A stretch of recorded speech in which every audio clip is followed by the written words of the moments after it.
un des principes qui sont retenus par beaucoup de psychanalystes, c'est la répétition va permettre de faire apparaître pas les symptômes, les résistances, et certains diront même, il suffit que la répétition dure assez longtemps pour qu'elle soit usée et que quelque chose se passe. Il y a un article fameux de Freud en 1914 qui s'intitule « Se souvenir, répéter et perlaborer ». Et donc il s'est aperçu que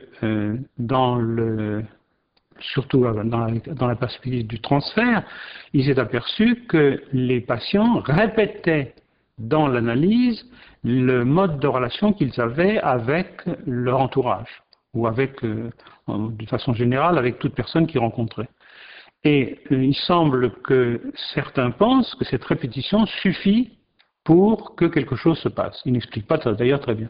Mais pour Freud, c'était pas vrai. Pour Freud, la répétition était purement vaine.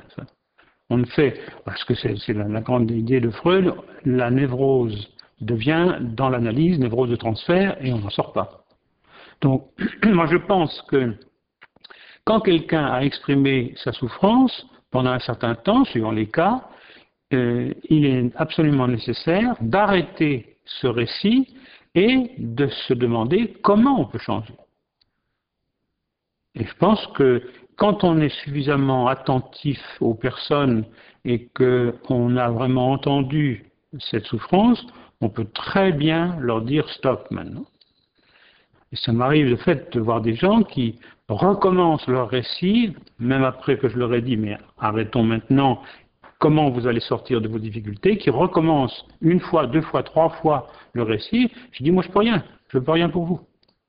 Parce qu'ils ont absolument besoin de rester dans cette perspective de raconter leur malheur. Si j'accepte la narration, c'est par exemple, je sais ça peut-être dans ci, je ne sais pas, la narration d'un deuil. Quelqu'un qui a perdu un frère, je crois, et puis qui raconte son histoire. Je vais lui faire raconter son histoire de telle sorte qu'il va en être fatigué, en lui faisant raconter non pas une belle narration, mais par exemple en lui demandant de raconter plus en détail, et encore plus en détail, et encore plus en détail, de telle sorte que la narration devient absurde. Il me semble que maintenant, je dirais aujourd'hui, que je ne m'attaque pas seulement à la narration recuite, mais à toute narration, et je vais même plus loin, à toute parole. Pour moi, de plus en plus, il s'agit d'éteindre la parole comme il s'agit d'éteindre les émotions, comme il s'agit d'éteindre les sentiments.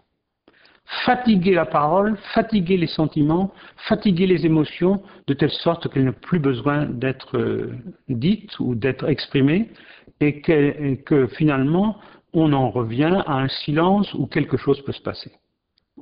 Donc c'est vraiment, je dirais, alors aux antipodes maintenant complètement de notre culture et de l'importance de la parole.